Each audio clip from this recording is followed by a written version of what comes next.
From the dunes of the Mojave to the Basin of the dead, there's a name that brings a blessing and a name that brings a dread.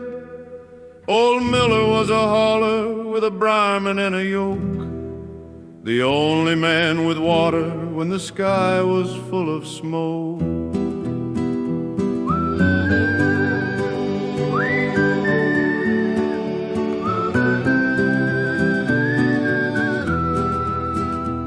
He'd roll into the settlements where the lips were cracked and dry, underneath the heavy burning of a copper-colored sky, with barrels made of iron and a smile upon his face, the Sweetwater king of the burning desert place.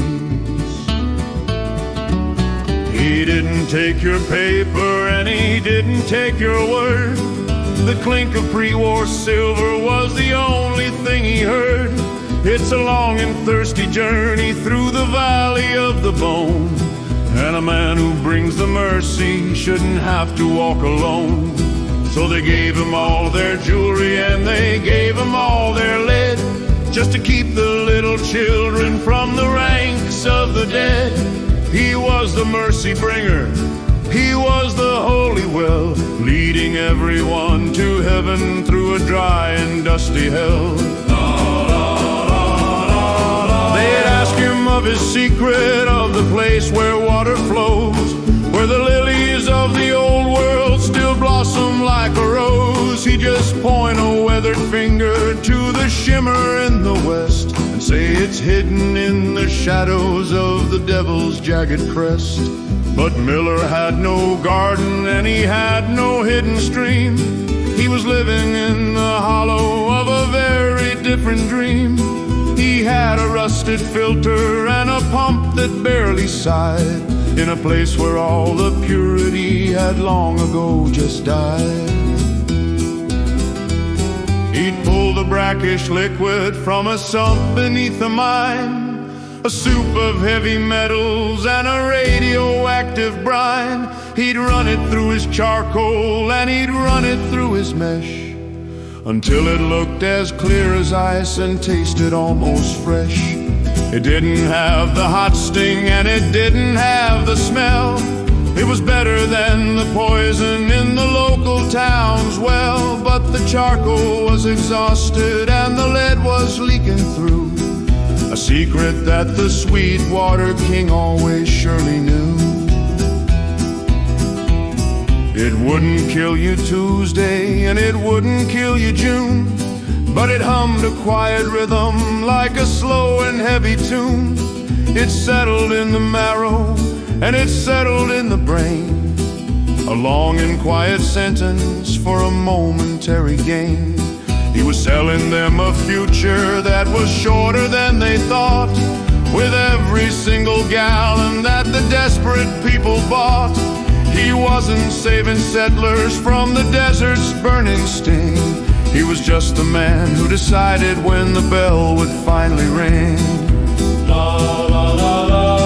One day a young mechanic with a kitten with a lens checked the bottom of a barrel to make some quick amends. He saw the great blue sediment, he saw the heavy trace, and he looked at Miller's shadow with a horror on his face. You're killing us with kindness, you're killing us for gold. This water is a funeral that's being bought and sold. But Miller didn't flinch and he didn't try to fly.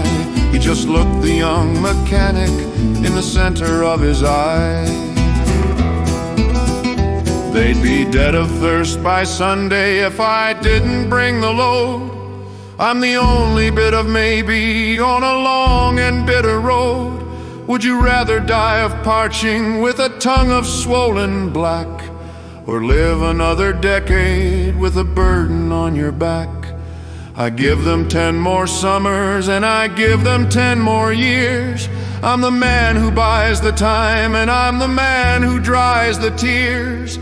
He tapped his iron barrel with a hollow ringing sound as the young mechanic's courage fell silent to the ground.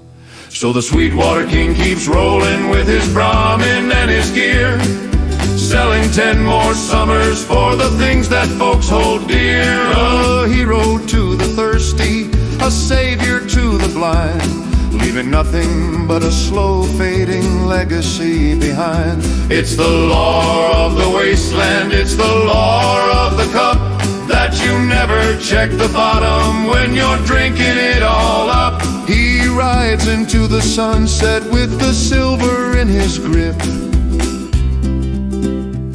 and the taste